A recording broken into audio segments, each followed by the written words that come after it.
Welcome everybody, and hello YouTube. We are live on YouTube. Tony K's in the house. Hello Tony. Right, so Seamus McGarvey ASC BSC ISC. Welcome to what is this? The KEYMOUSE. I'm sure there's hundreds of letters now. Welcome to this is the third of the BSc online Q&As. Now it's really amazing to have you. I'm so pleased to have that you've made it. It's great to have you. We talked about this before. We kind of wanted to pin down something that we could really talk about, and because otherwise, you know, we could do an entire retrospective, which we could turn into a TV channel of all on its own. But then we kind of came up with the idea of talking about bad times at the Royale and Nocturnal Animals in a sort of combination, because they were the projects that you've done recently that you really enjoyed, and actually quite contrasting pieces of work. And so that's kind of good to focus on. That's great. Let's kind of dig in a little bit. Let's start with, because this is what I've talked to lots of people about this recently, is about just generally about both of these projects, is kind of about prep. Where do you kind of start with a script? I mean, obviously there's specifics about how you get involved in a project, but how do you start with a script and with a director? I mean, is it the way that you get first impressions, and how do you read a script?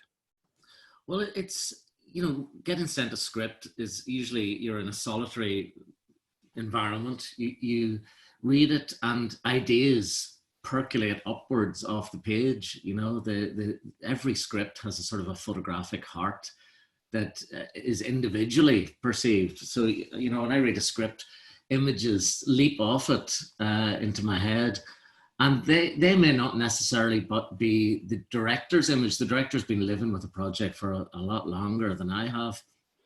So it's interesting. I usually keep quite stum when I come into a meeting with a director, because I want to hear their notion of how they've seen the script in their heads, and that lovely combination then evolves where you kind of get that 1 + 1 = 3 idea, because ideas that they would have had spark off ideas that you haven't, and vice versa actually.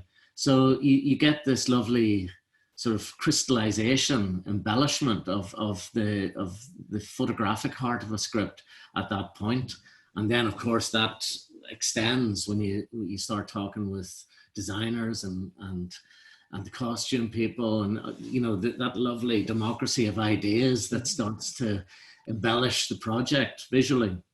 So it's a very exciting time. I love it, that nascent period before cameras roll, where you just talk about the script.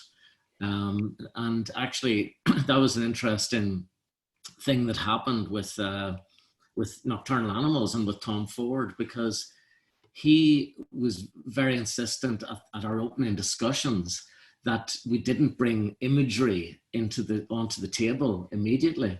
That it was, he wanted to talk through the sort of thematics of the film first of all, and sort of distill the notions, the ideas of the film into something that then we could bring more appropriate imagery to, so that he correctly kind of understood that imagery is so totemic and big that to bring it in too early in a kind of a deluge can overwhelm, can sort of sink a film visually. So, you know, we distilled the ideas down, and between Shane Valentino and Ariane Phillips, Shane was the production designer and Ariane was the costume designer, and gradually we reached a kind of a point at which we could bring imagery in there. And with Stevenson Crossley, the location manager, was able to find locations that sort of matched that mirrored those ideas. So I think the film consequently achieved a kind of a visual cohesiveness, because it was we talked our way into it rather than pictured our way in. That's really interesting for someone obviously such a visual media. I totally get that idea of being overwhelmed by, because if you say you've got, like you're saying, 5 or 6 different people are all going to have different ideas about. I mean, and eventually that's good because it's a coming together of that. True. But I guess different directors have different approaches, don't they? So there's a kind of everyone is looking for those images to then steal, 4 or 5 key things. So it's a beautiful way of going about it. I mean, how was that working with Tom? I mean, it's somebody that is a very super successful creative in his own field. How is that? I mean, it sounds like he garnered that amazing environment for creativity, and that's fairly unusual for directors. Everyone's got their own way, but that must be interesting. How to work with a creative like that? Yeah, I mean, Tom obviously is a creative genius, a consummate visualist, but he's not somebody who kind of who spreads imagery everywhere. He's known for his distinguished sense of taste, and that I think comes through because images proliferate in our world anyway. And it's very easy to make cinema spectacular just for the sake of it.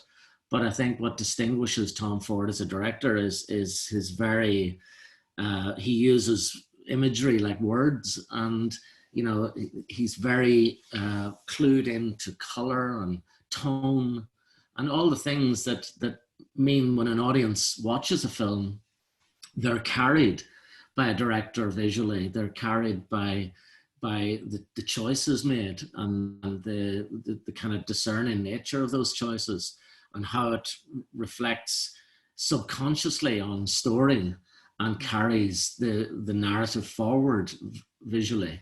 Tom is a master at that, really, and it was a pleasure. I learned so much from him because I'm guilty of the scattergun approach occasionally. I can, but he was very precise and policed, in fact, the imagery stringently.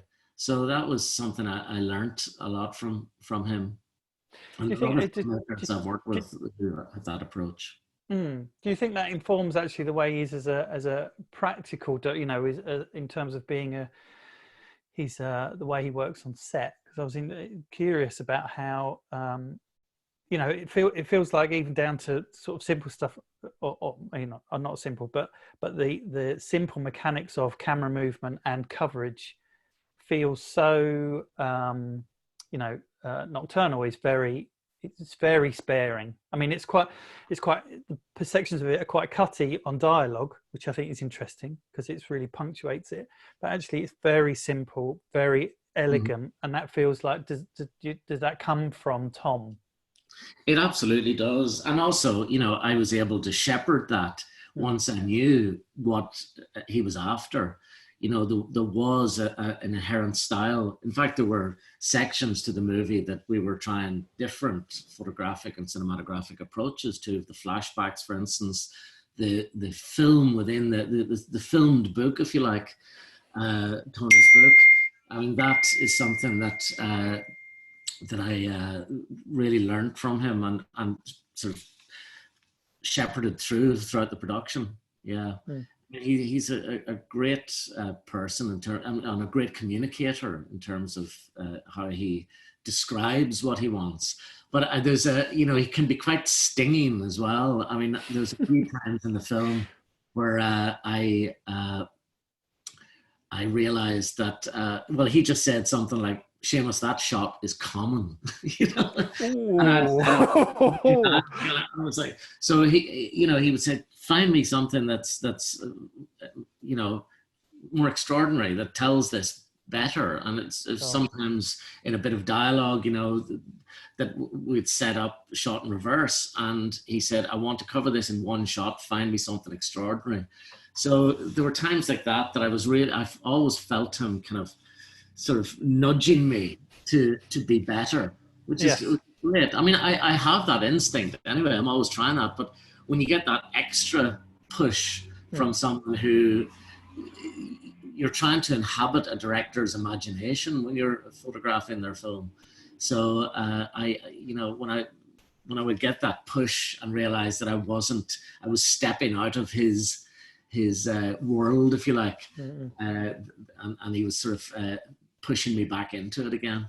Yeah, well, that's good. I think that some of the ones that the best work, I think some of the best work I've done is often done not kind of almost under duress, you know, when it feels like it's that extra take where you try something else where, you know, everyone is kind of on their knees and it's like, no, this is the one, you know, that when there's a push, when something about it is very difficult and a challenge, or you're challenged, it's actually something where the real magic happens. So it's and that's part of that relationship with the director, isn't it? Yeah. I mean, interesting. How, you know, I think we can flip backwards and forwards. How did you meet Tom, and then how did you meet Drew? How did these two things happen? How did you meet Drew Goddard, the director of Bad Times? It was Sam Taylor Johnson who introduced me to Tom. I think he was looking for a DP for his film, and she recommended me. We'd worked together on many of Sam's photographs and films. Nowhere Boy, short film, 50 Shades of Grey, and why are you sniggering? Not at all. But you know, we'd been working together for 20 years, so I think he trusted her opinion, and basically, you know, I met him and he offered me the job on the spot, and so that I was very grateful to Sam for that. With Drew, it was actually because I'd worked with his friend Joss Whedon when I shot The Avengers, and Drew had, I think, done some writing with Joss in the past, and they were just great pals. So again, Drew was looking for a DP, and Joss recommended me, and I got the job. I just did an online interview with him. Really, I hadn't even met him. Except for the one time he visited the set of The Avengers. So I knew him briefly from that moment. But working with Drew was very different. I mean, different directors mean that I'm a different DP every job I do. And that distinguishes these two projects that we're talking about. Drew has a very different approach to Tom Ford, but no less discerning or you know, he's a very different director. He comes from writing, so his focus is very much on script and on performance at that level. But he's also a great visualist too. And on that film, there was a fantastic collaboration between, you know, design, costume, special effects, even, and the production had a very creative input into how we were going to go about that film, and there were many challenges in doing that. But it started more with design being the steerage of the ship, really. With Martin Wist, the designer, and Drew had been working extensively on the film a long time before I came on board.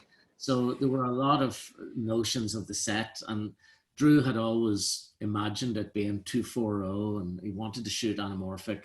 Both these projects, Nocturnal Animals and Bad Times, are shot on film. Bad Times was shot on anamorphic lenses, with anamorphic lenses on film, 5.2-19, and also we shot 240 on Nocturnal Animals, but using spherical lenses. But the difference with Bad Times at El Royale in terms of the working process was, I suppose, Drew was very giving to me in terms of, you know, how I would shoot. There was a little bit more leeway in terms of what we were imagining. A lot of the time we did have storyboards, but we left a lot of it to rehearsal because it was quite dialogue heavy. We would have that lovely time in the morning, that sort of sacred time, I call it. It's almost like being in the inner sanctum when the hubbub subsides and you're left there with your finder and just the privilege of witnessing a rehearsal as these actors discover the scene from the page. And, you know, I usually kind of used to like sort of shimmy around the set and work out where the best place to be to shoot from would be. Mm-hmm. But the beauty of that set, because most of the film takes place in this one set, both exteriors, day and night, and interiors in this set that we built, Martin West and his team built in Mammoth Studios in Vancouver, Canada. And everything was rigged in there. The whole place was lit for day and for night.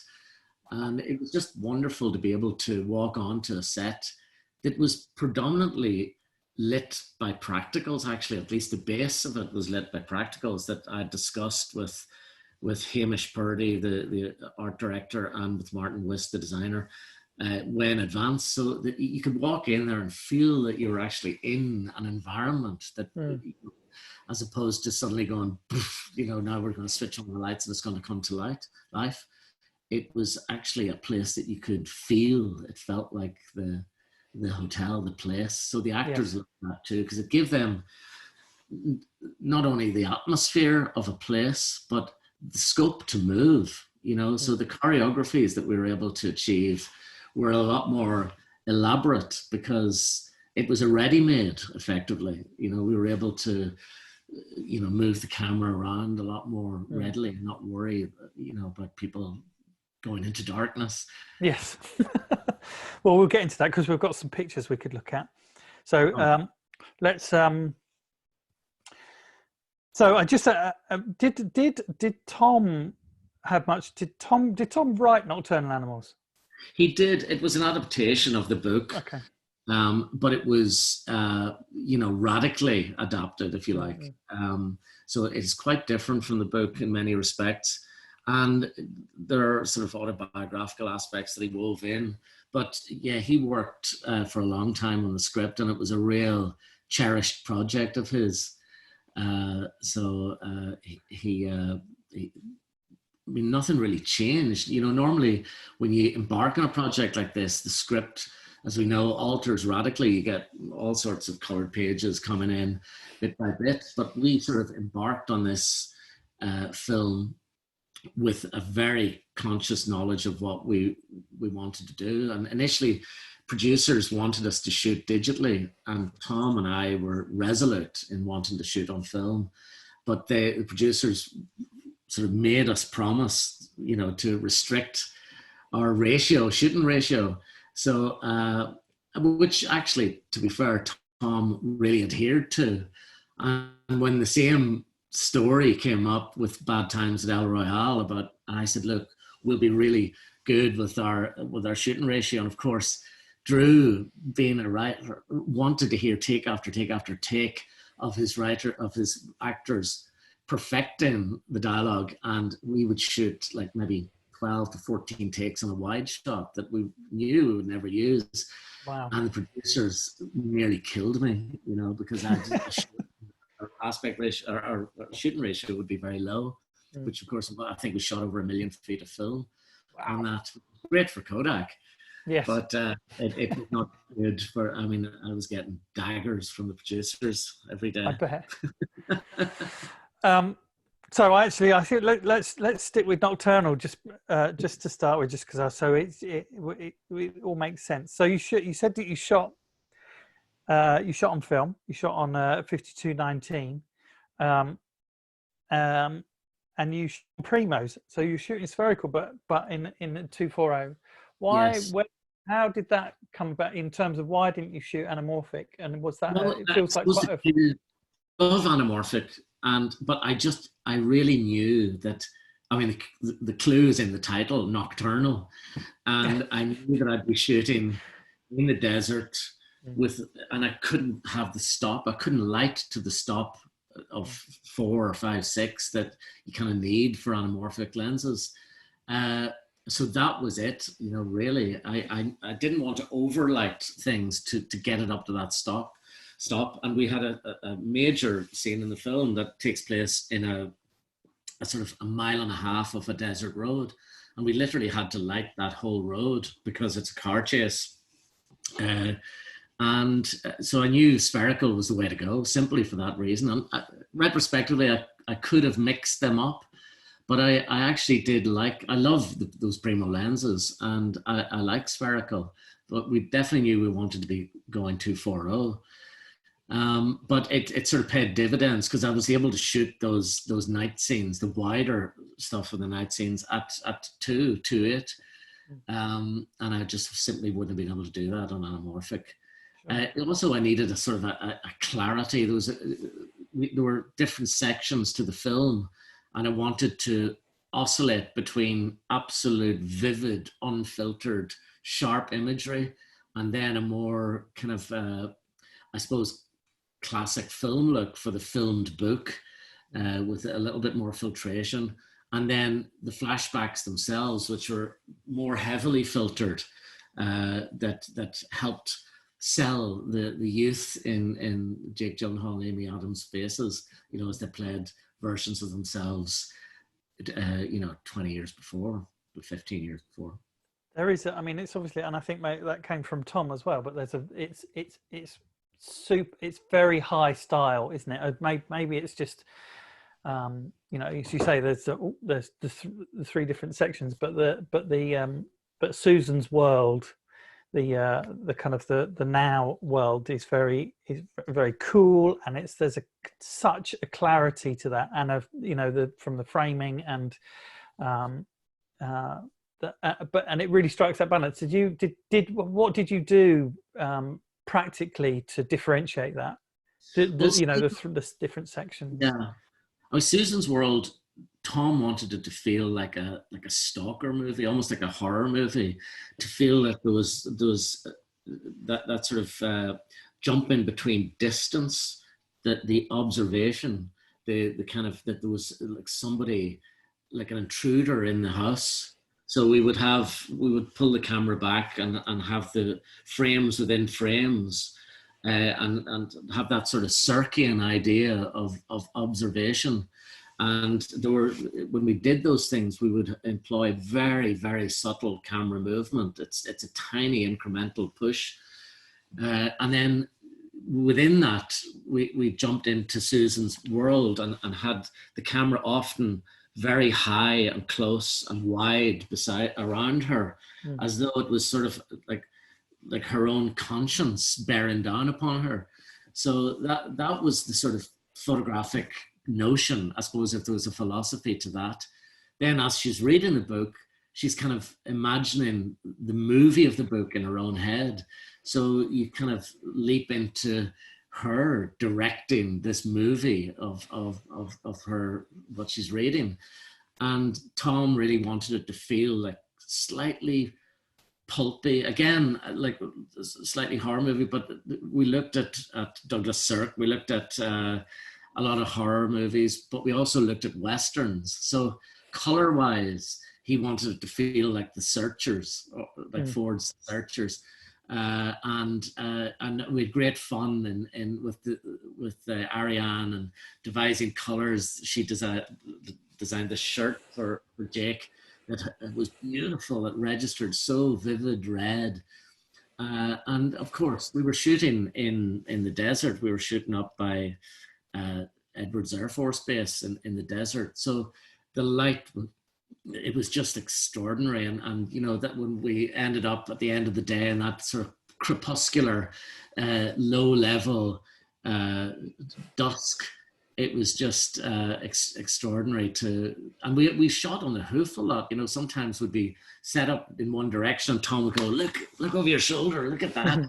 And we'd suddenly quickly send Jake down, running to the end of the road, coming back up. A lot of those shots of him sort of wandering like in a biblical epic in the desert were done on the hoof, just when the light happened. That's me and Tom in jail. That was we filmed in the sheriff's office. We looked like the right pair. There you go. Look, my name and lights. One of the benefits of fantastic. Yeah, even got Tom Ford's own logo there, his own text, his own. Oh, really? That's her. So I wanted to try and find some of the differences in color that you mentioned. I mean, this is a good one to. I mean, it's not. I don't know whether this is a set still or it's not. I don't think it's a grab from the film necessarily, but it is in terms actually. of that, the observation from outside looking in of Susan's world. I mean, was there a difference in the lenses that you would use? Was that the stalkery thing? Was it all on slightly longer lenses? And Not then, necessarily. No, sometimes we used wides for that, but we always had something interrupting the plain view.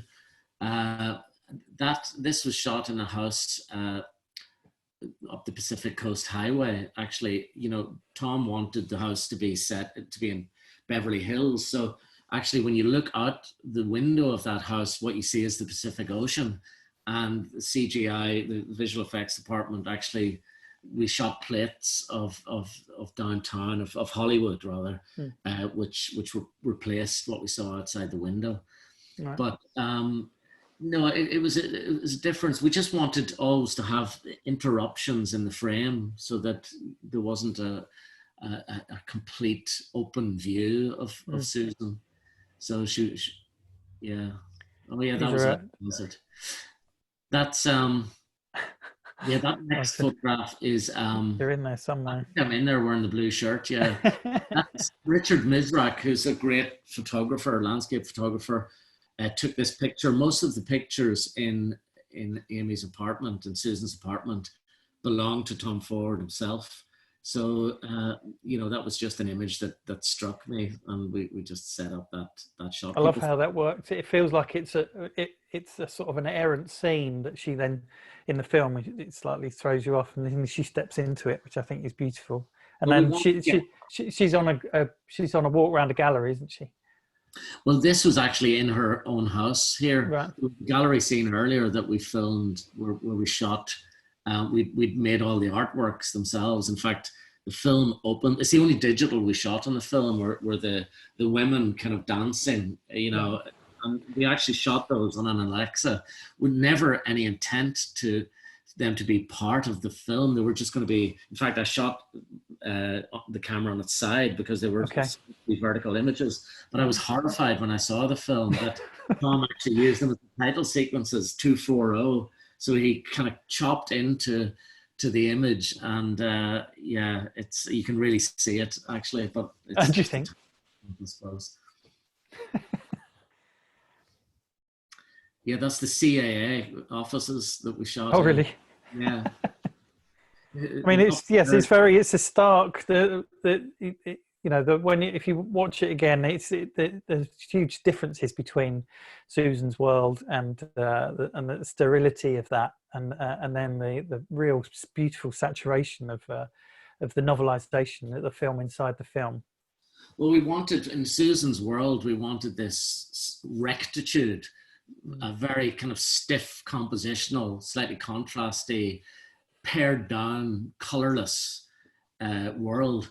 And I think some of these locations we went into helped us to achieve this. Her office upstairs is similarly, that's the red one. Yeah, that's the screening room, the CAA screening room. So we got in there. The reverse shot actually of the assistant we shot after the event using a plate because Tom recast her assistant from a man to a woman. So we did that after the event actually at Tom Ford's offices in London. I was going to ask you about that because I was just looking at, I saw that you used Lee Walters for some of the second unit stuff. So you did some stuff in the UK. Yeah, Lee came back because, I've worked with Lee. We knew each other from when we didn't know what end of a camera to look through. But now he's too fancy and too busy on the biggest films in the world. I managed to get him back for one day when we did this little reshoot. So he and his merry band of dung beetles came in for the day and helped me out with that. Brilliant. Yeah, I mean, you did lots of work with him, didn't you? You've done lots of Yeah, amazing work with him. from the very start, you know, really from the first films we did with Michael Winterbottom, Butterfly Kiss, you know, right through. But you know, that I try to get him back whenever I can. But he does such big movies now that's a hard task. Yeah, tough. It's rotten that when your schedules just don't ever match up again. Yeah. So when you eventually when you honed down some of the emotional, you kind of got through some of the discussions. What were the references that kind of popped out, and then did you start to find you know, because it feels that there's some photography stuff in there, there's sort of some Eggleston, Stephen Shaw kind of Exactly. That's you've hit the that nail kind on of countryside. Yeah.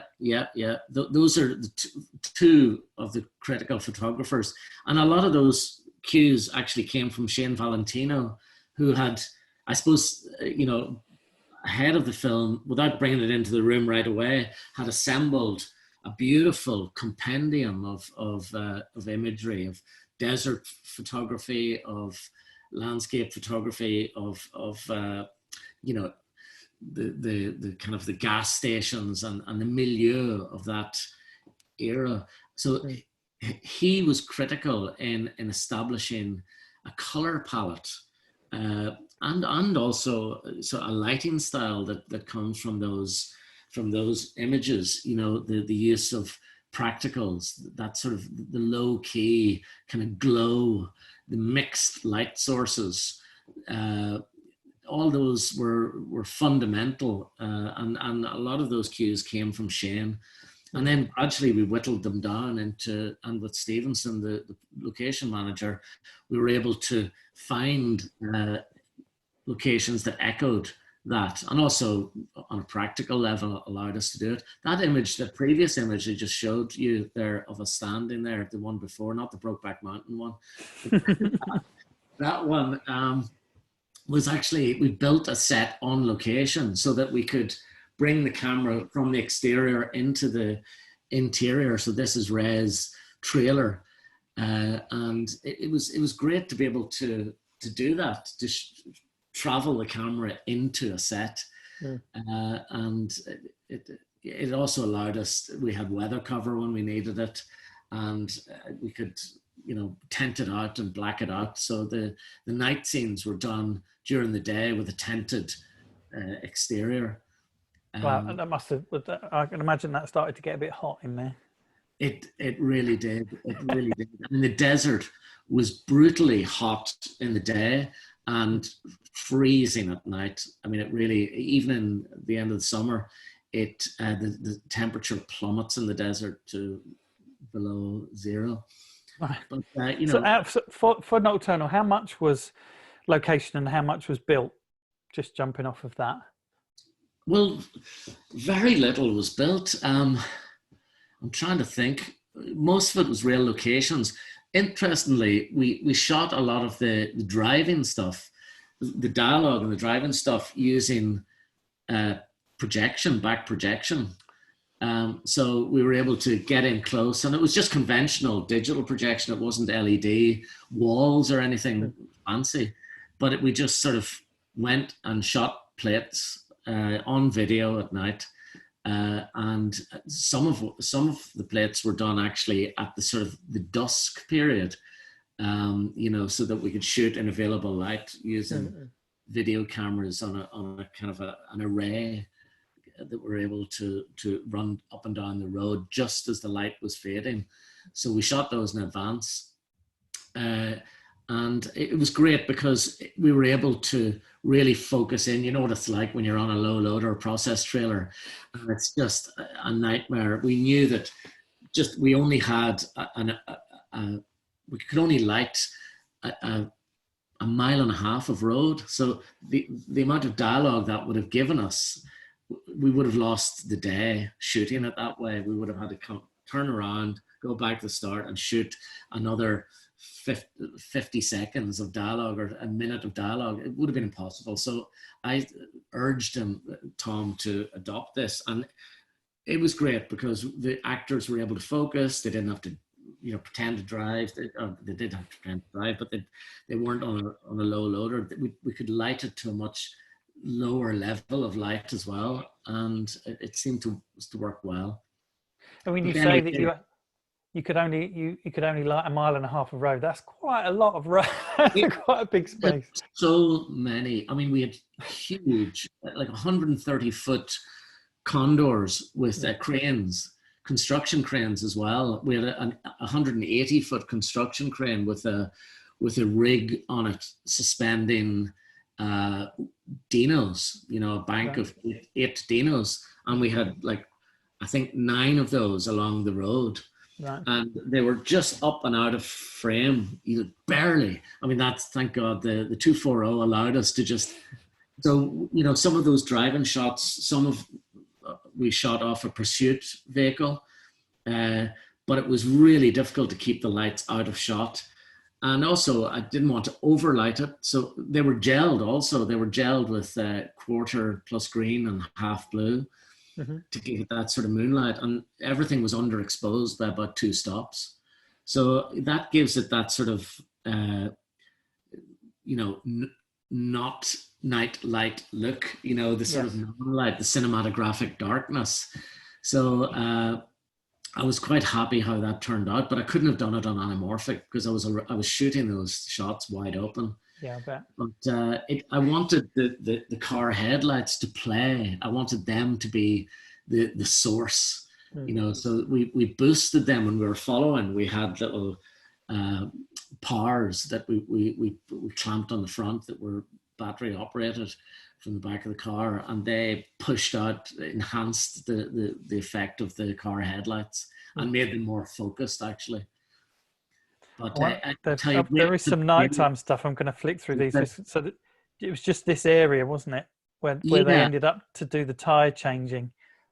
That's right. Once they stopped, we were able to be a bit more localized with the light and enhance that a little bit more.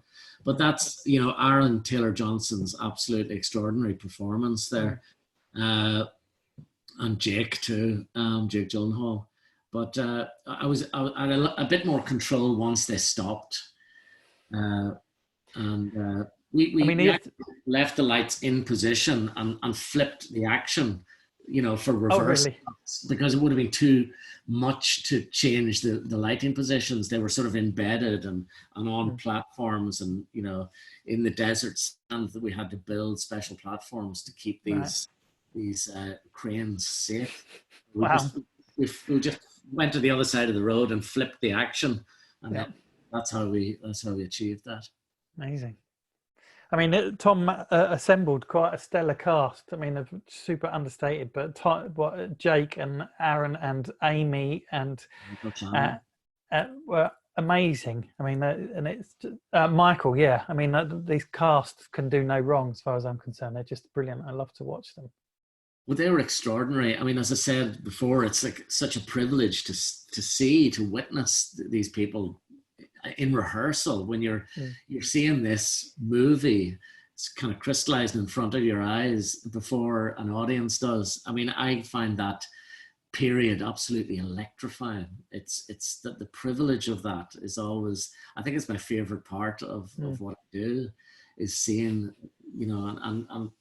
and just seeing an actor discover their role in a space, and then working with them at devising the shots and working out the architectural nature of what we're doing, as well as their movement, and seeing that ebb and flow where you're trying to suggest something to an actor or the director, and they're suggesting something to you too. And the diplomacy involved in that exchange is something that I really love, because as we know, so much of our job is that diplomacy when you're trying, to torque an idea into the story and towards a director or an actor, and they've got their own preset notion. Joe Wright always laughs at me because he says, I know when you don't like what I'm suggesting because you have an octave. So I go, my voice always rises when I'm trying to suggest something else. But the lovely thing is that in that I don't shy away from argument because I don't see it as argument. It's like cogitation. It's chewing over the various viewpoints, and in that something else comes out. You know, it's that 1 + 1 = 3 thing I mentioned. Of you know, it's good to have a friendly debate, shall we say? Absolutely. So there's a good link, I think, between these two projects, mate, and I think I'm right. Is that the US gaffer that you use is Chris Napolitano? Is that right? Yes, Chris Napolitano, or Nappy as he's known. Diaper. He is great. I've done quite a few films with Chris. In fact, he was a best boy on a number of projects that Randy Woodside was my gaffer in America beforehand, but then he retired and Chris took over. He's wonderful. He's just the gaffer that you need when you're working at scale, because Nocturnal Animals was a very intimate project for most of it, but we did have certain big set piece lighting wise. And Chris is a great kind of engineer of that. I just know that I don't need to worry about it. I love being able to talk with a gaffer abstractly. That's how I always used to talk with Lee Walters, with Stuart Haggerty, who was the gaffer on Bad Times at Royale. I loved being able to sit down and talk about just the photographic feel of something, first of all, and let them come up with how to rig it and how to, and even with the sources themselves. I mean, I have an idea of what sources I'd like to use, but it's really lovely when you let the people that you're working with run with it. And I think that they bring more to it as a result. They feel more involved and creative themselves. But I've always been very lucky with the gaffers I've worked with. They're all true filmmakers and people with a lot of taste and you know, a sense of the movie that we're making. Chuck Finch is another. His contributions to Joe Wright's Anna Karenina and to other films that we've worked on, Pan, for instance, are just exemplary. You know, you can really see Chuck's influence in those films. So it's great to be able to work with people who bring the A game to yours, and it just helps everything explode with excellence. And so Chris did there was some some LA location work on Bad Times, is that right? He did, yeah. When we actually came down, we shot a little bit on the beach. Again, there were sort of flashbacky moments of Chris Hemsworth character walking through the field, the cult, all the sort of Manson girls following him, and on the beach. Also, the stuff we did in Los Angeles on the along the cityscape, you know. So yeah, he was involved. We only did about 5 days of shooting on that, and Ray Garcia was the grip who came along on that. Mike Kirilenko was the grip in Canada. He's one of the greatest.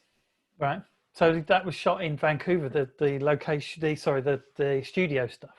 Well, thankfully it was, yeah, because it was we shot through the winter, and of course a critical element to the film is the biblical rain deluge that starts,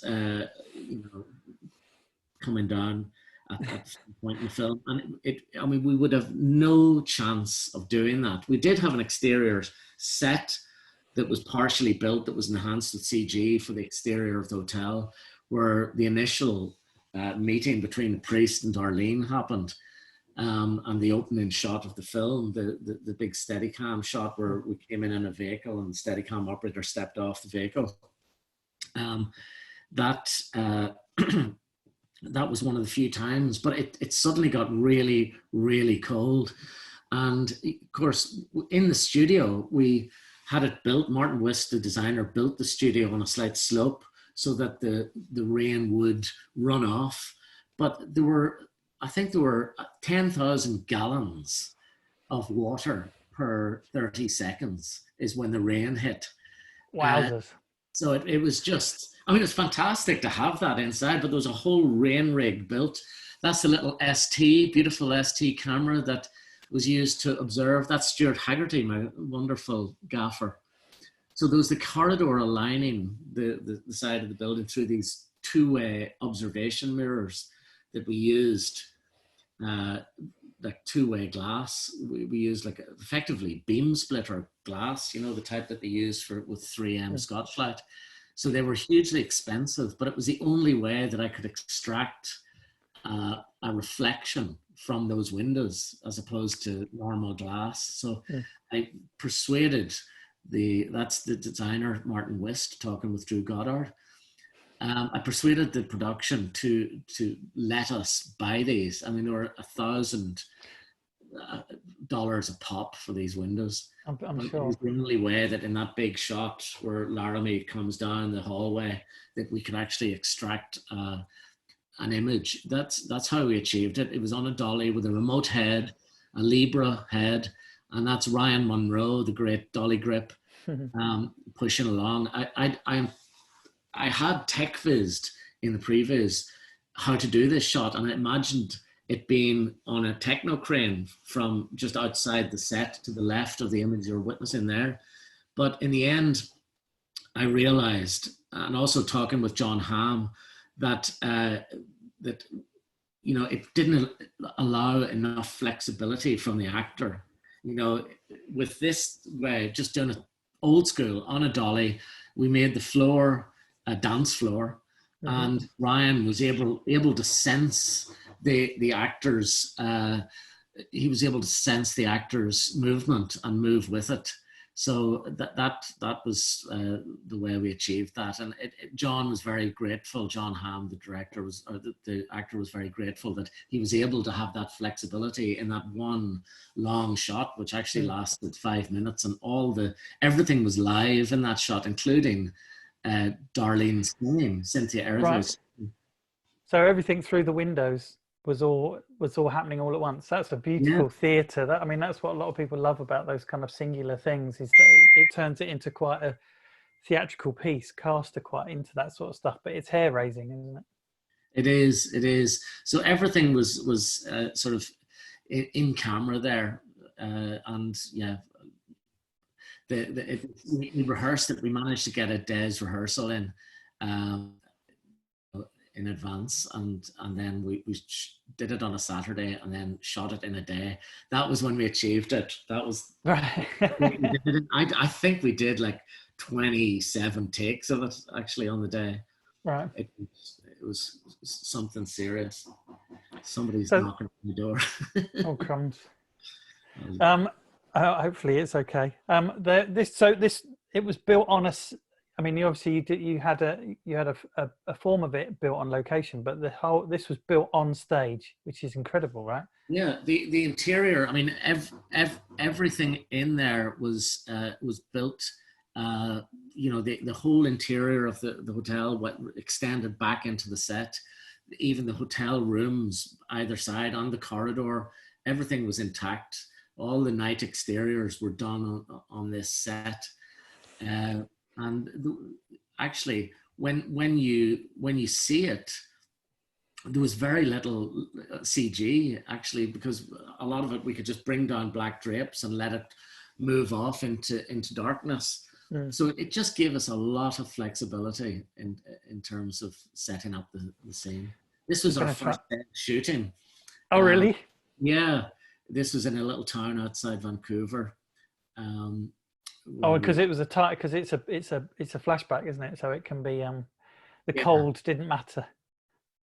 Yeah, this is the robbery where they get money before it's buried in the yeah. Oh God, there's somebody shouting. Yeah. I'm going to I'll go to these stills because these are pretty, we can have a real look at these. It shows the, 1 second. That's all right, let's do this. Here. Yeah, let's do this. There we go, live on TV. Hello, I'm sorry, Nick, I can't take it now. I'm on, yeah. Thank you. gone handheld with Seamus McGarvey. That's awesome. There you go. I haven't been handheld in a long time. So great. Where were we, Laurie? Sorry about that. Not at all. Right, let's hopefully. Oh no, that's technical difficulties. So up there, no, I'm gonna just jump to this. There's some stills of the studio. Hopefully, here we go. So this was obviously that's your stage. So quite a build there. Can you tell us a bit about that? Yeah, so this was, we're in the situation now where we're lit for day. So we had the whole place silked and sky panels through, we had like 120 sky panels through the silk. So that, a lot of our day stuff was shot that way. We had backlights on cranes and condors around the place. And we were able to, make with the sky panels, make them cooler, introduce it. I think we set them to 4,300 Kelvin, whereas all the tungsten stuff we did was right down at 2.9 or something, 2.8. But it gave us total flexibility to shoot with control. And did a lot of but most of the film took place at night. So we only had it in day mode for maybe 4 days, 5 days. Oh, really? Right. How long did you shoot for? I think we shot for 42 days altogether. Right. We're just gonna grab so that's and I'm guessing because I can see the blue stripe in there. That's all set up for kind of set extension there, isn't it? Yes. So that was our actual exterior that was partially built. There was no interior in there. It was just that was one scene we did there. And actually the art department it was so cold, it was dead of winter, that they had to melt the snow off of the set and the frost off the set. Wow. So we actually ended up shooting there like 3 days altogether, and we had to wait. We had to leave the set built because the weather was so inclement and snowy that we had to wait until a good day came along and then just jump on it and shoot the exterior. I bet you couldn't wait to get inside. So this is your nighttime on stage. Yes. So we had the night. Obviously, red is a very strong kind of thematic in the film. So I was able again with sky panels to create this, extend the effect of the neon signs with a red push. And we also had a big 20K with a primary red gel sort of backlight, and Chris Hemsworth as he appears. We followed him with a techno crane, with a 50-foot techno crane. That's for when he's walking the line and he's walking into when he's arriving. Yeah. And the rain. I mean, it was just so nice to see. Obviously, I had to backlight the rain, so we built these boxes that were just up and out of shot, to backlight the rain, and we could tease them down with big teasers to stop amazing in the lens. So just looking at that, I can see a couple on the right hand side there. Did you had those rigged so you could always have one of those panels in the back of shot somewhere? Yeah, exactly. Right. If we needed to. What were they made out of? They were just made out of they were 8x12 light grid, I think, with 5Ks behind them and an array of 5Ks. Yeah. The ones on the left-hand side were T12s, but I had them sort of all over the set, depending on, so we could always have a soft backlight when we needed. They were more like our moonlight effect, so that again they were gelled with quarter green and half blue. Right. But all the other lights we had, I mean, the whole set was rigged, but we had to be very careful with what we used because there was so much water. And, those tubes you see up there aren't rigging, that's just water pipes. And once it started, it was a deluge. I mean, it was quite something to see when we were set up on a wide shot, just seeing all that water descending in the middle of a stage. It was sort of unforgettable moments in amazing. my career. But all like with minute amount of control, which must be really lovely. I mean, shooting on a stage has really got its benefits sometimes. And meanwhile, outside the door, it's like -10 and snow. I mean, there are times that several times in the film where snow days were called, where we weren't even able to come to work. It was so bad. The studio scenario, apart from offering us a lot of creative control, saved our bacon. Brilliant. So yes, it's Bad Times at El Royale. It's all about reflection and redemption. So there's lots of mirrors, lots of color. How did that sort of formulate with Drew? I mean, you said that Tom had a direction in terms of referencing that he came in. How did you work with referencing with Drew and Martin Wist, the production designer? Well, it was just Drew was obsessed by this idea of looking and the reflections, and actually, the idea was sparked in Drew's mind by a real place, which is called the Cal Neva Hotel on the border of California and Nevada, and this was purportedly where the Rat Pack used to hang out, and maybe there are rumors that a certain president got into a little bit of argy-bargy with Marilyn Monroe there. And that sort of,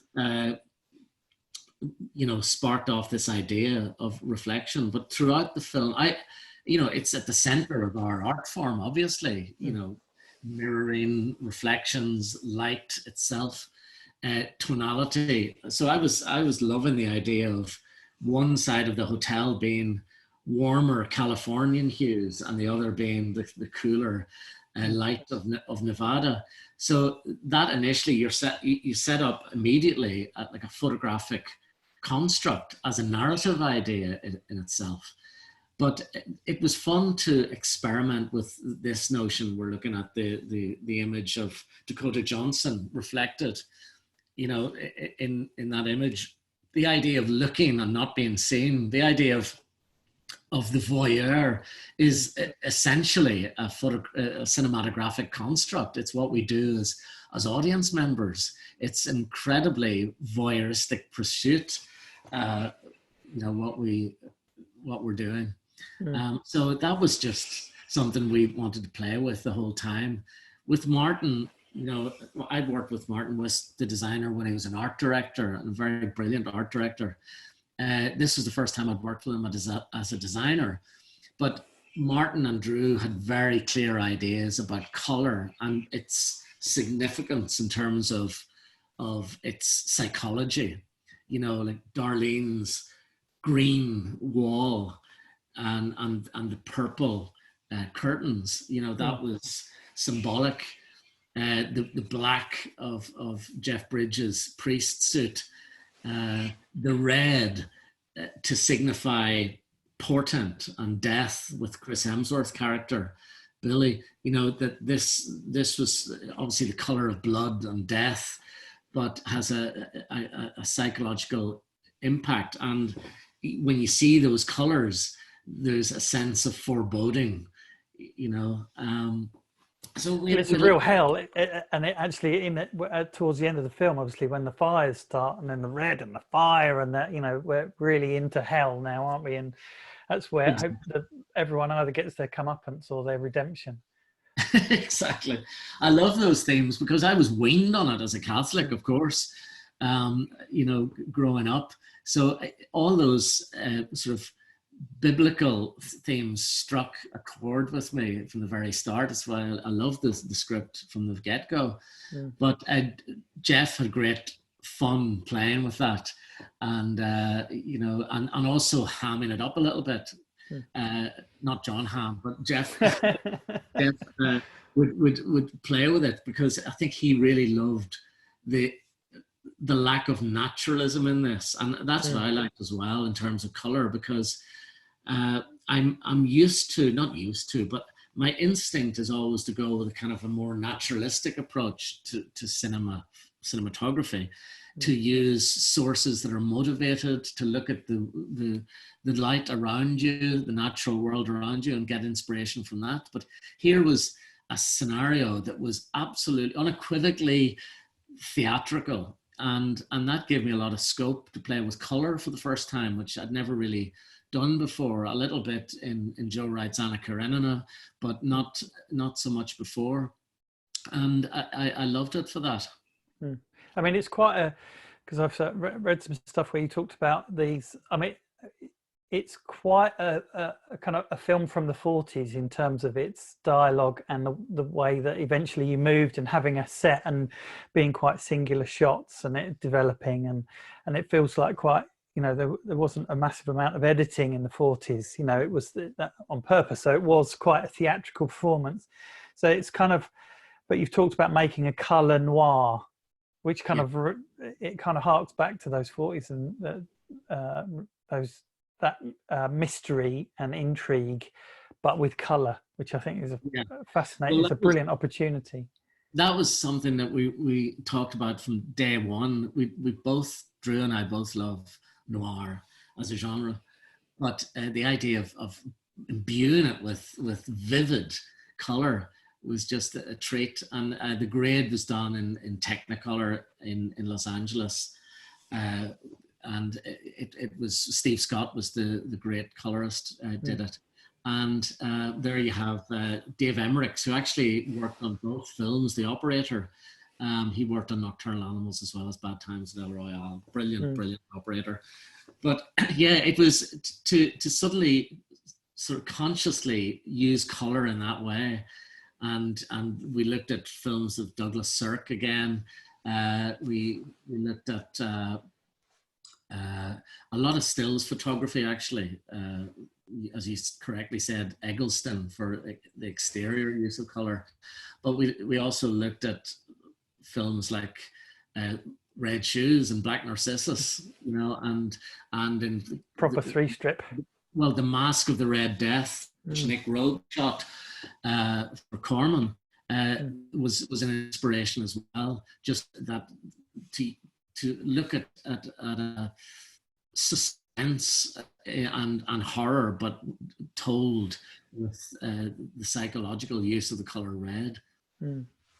But we had fun doing it, and working on a set that we finally were able to just set fire to at the end. The last scenes we actually shot.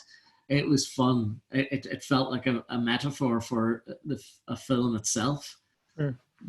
So for that, in terms of color, did you? I mean, it feels to me like that would be screaming for LED fixtures because of the amount of color control, speed, and precision that you can have in that. Is that, you talked about sky panels outside, but we didn't really. I love LEDs. Our predominant sources, apart from what we had up on the roof, which I love, because we couldn't afford to change gels between like half blues to the night work. So with LEDs, I was able to bring in the moonlight ambience at a flick of a switch and change it to daylight by the same token. But most of our fixtures were tungsten, and that was an economical thing as well. But it also, I sort of preferred the feel of it, you know, to evoke that era, 1969, whenever it was set. And with the fire effect particularly, you know, having banks of tungsten sources that we could flicker just gave it a nicer match to the real flames. And it was just the way we worked in there. There wasn't a lot of light on the floor, actually. We would tend to bring in a bank of maybe 9 lights or 8 lights and put them behind frames. So they were tungsten, they were gelled. I want to try and find one of those. There's this one. There you go. So we would just hang like a T-bar and just drop a silk or often a full grid or a half grid, and then the tungsten sources would be behind that, either as a book light or directly through. Certainly the flames were directly through these like silks. But I mean, one thing that stood out for me was the first, when Jeff and Cynthia first sit down, and he just before he goes to get his drink, but there's a sort of a face-to-face that they do in a dining booth, but just the keys are just so beautiful, and I just wondered what you would have used on the floor for that. Would it have been this kind of 12 by T-bar with something beautiful? For those ones, I would bring in a slightly smaller source, and I tended to add an egg crate or a movie grid, as they call it, an 8x8 egg crate, and so that there was less spill around it. So I would double diffuse, so there would be full grid, maybe a 9 light through another full grid, and then the egg crate, and all completely flagged off around the back of the lamp so that there's very little spill around it. And that was it, really. I would often backlight with a little refo light or something small like that, again with a little egg crate on it to stop the spill. So it was very, very straightforward. There wasn't any mystery to that, really. And when you're working with actors, Cynthia is so beautiful anyway. She's very, very easy to light. And, I tended to light the priest, Jeff, a little bit harder. I would pull out the secondary diffusion filter, and just light him with a harder source. Well, this was there's 2 cameras in that shot. How many cameras did you generally have on bad times? We had 2 cameras most of the time. At certain times where we had a stunt, for instance, or when the flames caught fire, flames went higher, we used 3, and I would operate the 3rd camera. Right. But we had 2 camera operators. Doug Lavender was the first ASC, and David was the second ASC on those cameras. So yeah, I like working with 2 cameras, particularly in this film where there was a lot of dialogue. And I quickly realized after the first week of shooting that we were going to be running a lot of film. I think Kodak were very happy with us, with the amount of we used, and so were the labs.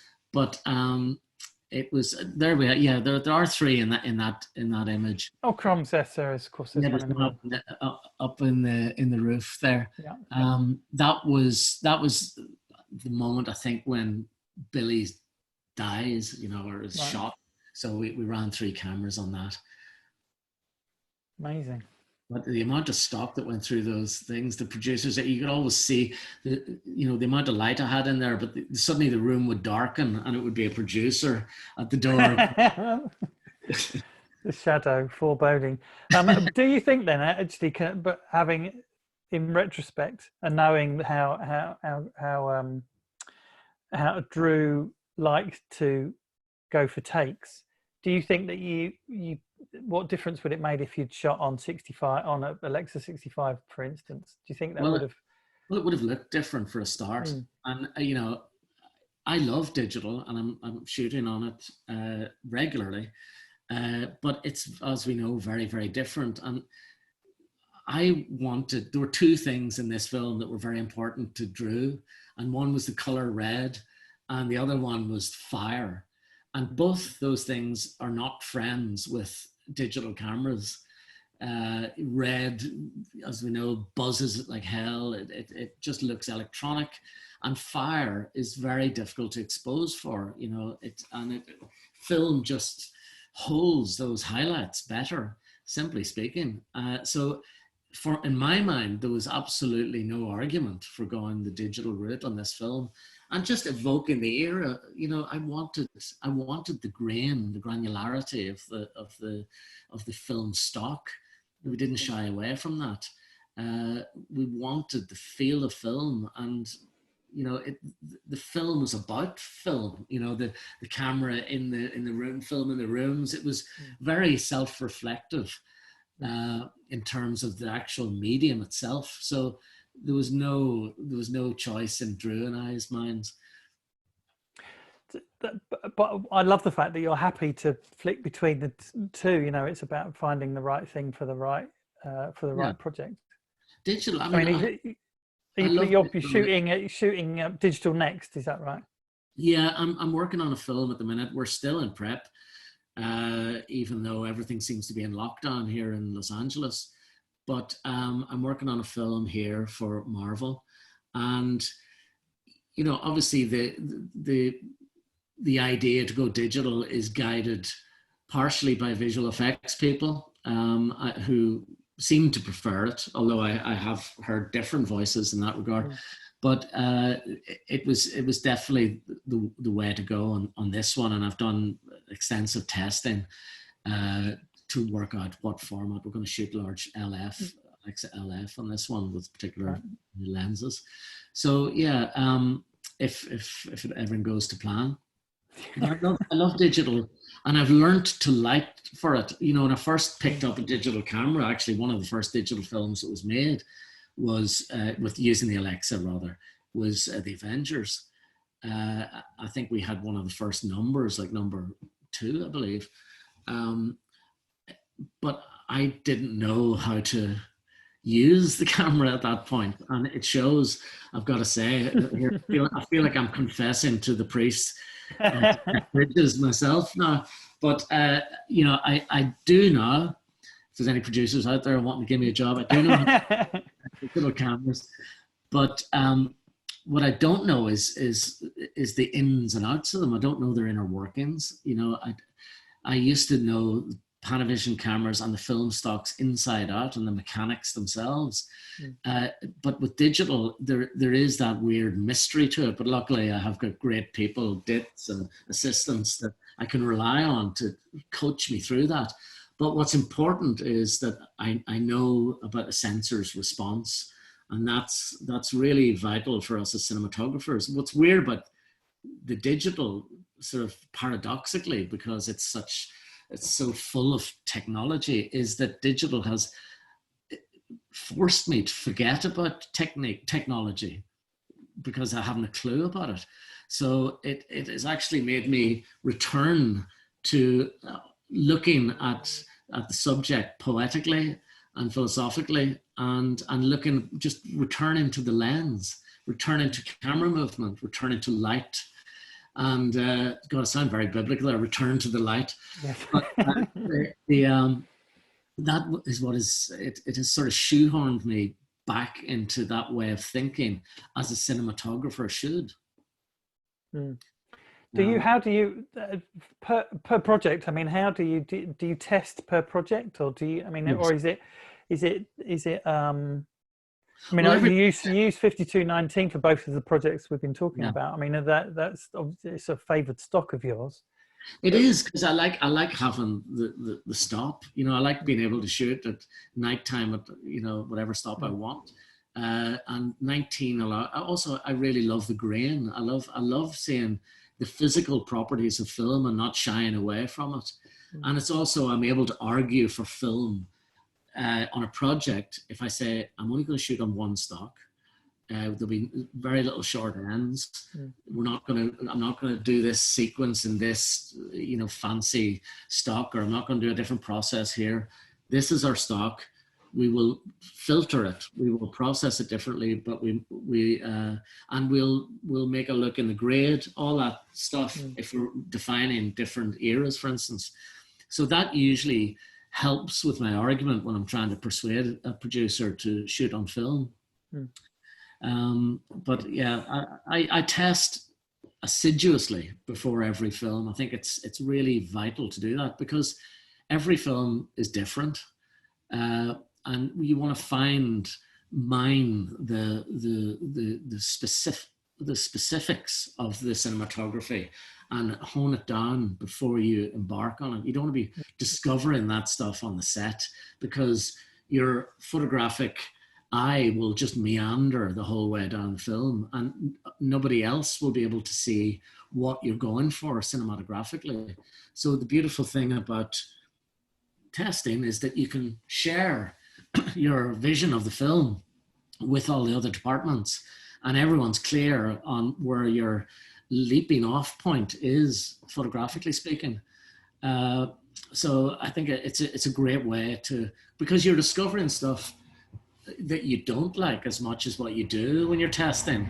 So it's just a good discussion point for the film.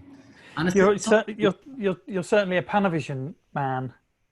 Well, I've been really, really lucky. From the first moment I picked up a film camera, that I had the support of Panavision. And they gave me gear when I shot a film called Marooned in Glasgow, that we could not afford a 35mm camera. And Hugh Whitaker at Panavision said, sure, there you go. There's a set of prime lenses, primos, and here's a camera. And the budget, which was going to be for Super 16, was suddenly we were shooting on 35. And that was as a result of Panavision's tutorship, I suppose, and charity. And they've never sort of let me have gear that I want. And I've done big films and I've done small films, and Panavision have always been by my side in that way, not only as friends and supporters, but as technical support. I can pick up the phone to anybody at any time, and if I've got an issue, and I'll be supported. So I've worked with other companies, Ari as well, who are wonderful, and Take Two and all sorts of companies. But they, Panavision have been my stalwarts throughout. And yeah, I think they'll have to refuse me to get in the door. I'll always be knocking at their door. I don't think that's going to happen. I mean, it's it's like a crew, isn't it? It's like anything. Is having a familiarity and having that around you is just, it's a safety net, and and becomes part of what you do. You know, I think that's, you know, using the lenses that you love, and the stock that you love, you know, and then it becomes it becomes part of you. It's how you express yourself as an artist. Yeah, it's what I like is that sort of creative dialogue that I can have with somebody like the people at Panavision, Charlie Todman and Raj, and all those people that have supported me along the way, in particular Hugh Whitaker. But if I have something on my mind that or an idea that I want to achieve, I can just ring them up and say, how do I go about this? You know, have you an idea? And obviously ideas will then just start to sparkle out of that. And you really feel that you've got a creative cohort alongside you when you work with people like that. And, you know, I'm eternally grateful for that. I wouldn't be a cinematographer if I didn't have the support of Panavision. Yes, none of these, we can't make these things on our own, can we? Oh, exactly. So let me just, oh no, hang on. We've leapt around, and I apologise. Feels like it's been a bit, there's been all sorts of things to talk about. It's good to bounce around, it's fine. Yeah.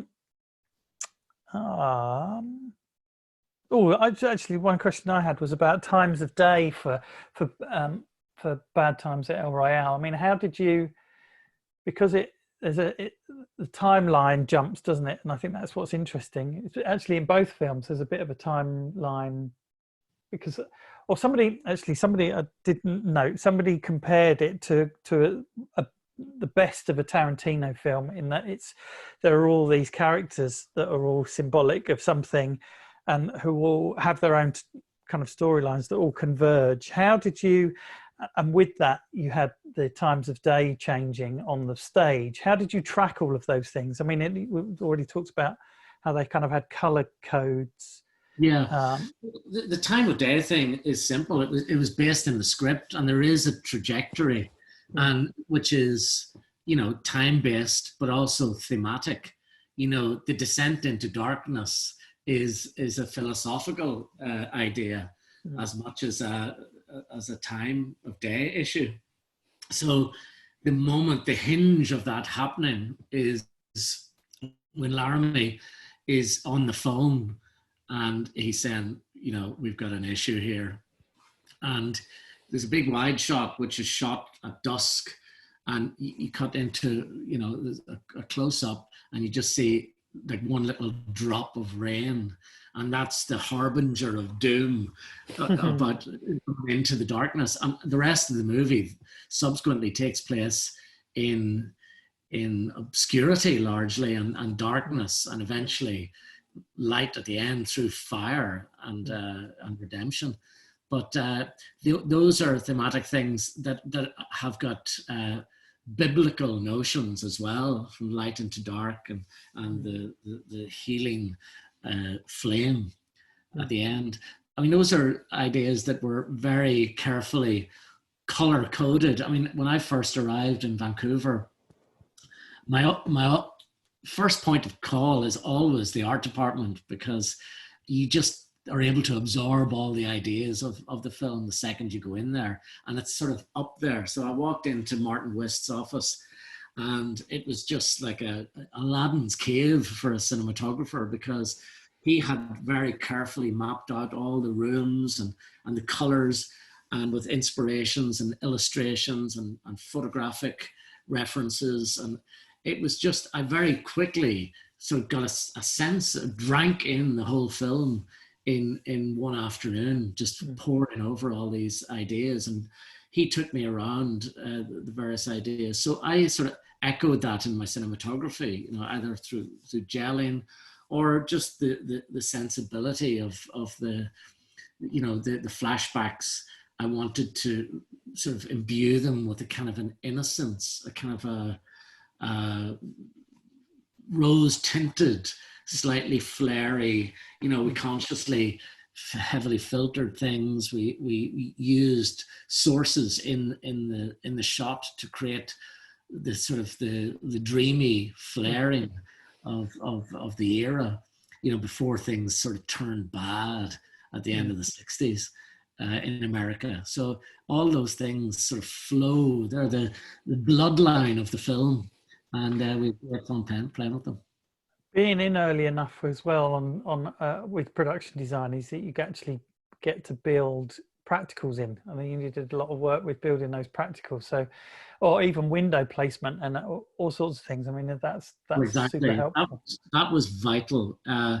You know, Martin, very early on, we discussed obviously our aspect ratio, and the aspect ratio is the sets are absolutely saturated with viewpoints that are 240. Even the lattice work is all made in 240. The windows on either side absolutely fit the 240 aspect ratio. And throughout the set, you know, you could put your camera anywhere, and things kind of just fall into place in that lovely ratio. The exterior is the same way. They were built with that very much in mind, and you can see it, sort of echoes of that even in the design of wallpaper. All the little bits in Darlene's wallpaper, the facets are 240. So, you know, we just, when you're working with a designer who's as adroit, you know, with the language of pictorial language, then, you know, it makes my job very easy. I wouldn't say easy, but a joy, because there are images everywhere that sort of fit. So I spoke long and hard with Martin and with his art director, Hamish Purdy. Hamish was vital in making sure that all the sets had the sort of practicals that I could actually use, be it skylights within the hotel itself, that I could just have a permanent ambient light, or even just the architectural lights themselves, or in particular the centerpiece of that hotel, which is the jukebox, which Martin made this beautiful reflective silver that I had LEDs behind bouncing into that, and it created this array of light that I could dial in the colors, almost like the jukebox was the brain or the eye of God, and it would turn a particular hue, a particular color, depending on what was coming up. So it was a sort of this sort of messianic harbinger of what was about to happen in the next few minutes. This jukebox became like a the brain in Doctor Who, and the art practical sparks on the film rigged that, you know, because it was an old jukebox and it had a little mechanical gel thing anyway, but this Wurlitzer, but it just wasn't bright enough. So the practical sparks and Stuart Haggerty devised this incredible, you know, array of LED ribbon that I could control and make any color and make chases through and create a cascade of light. So it was very, when Darlene looks across to the priest and decides she's going to whack him over the head, you know, we were able to bring in the red, this sign that the shit's going to kick off. Well, I think it does it in Trumps. I mean, it's so robust and strong in its color, and it's the storytelling is so effective in that. I think it's an amazing piece of work.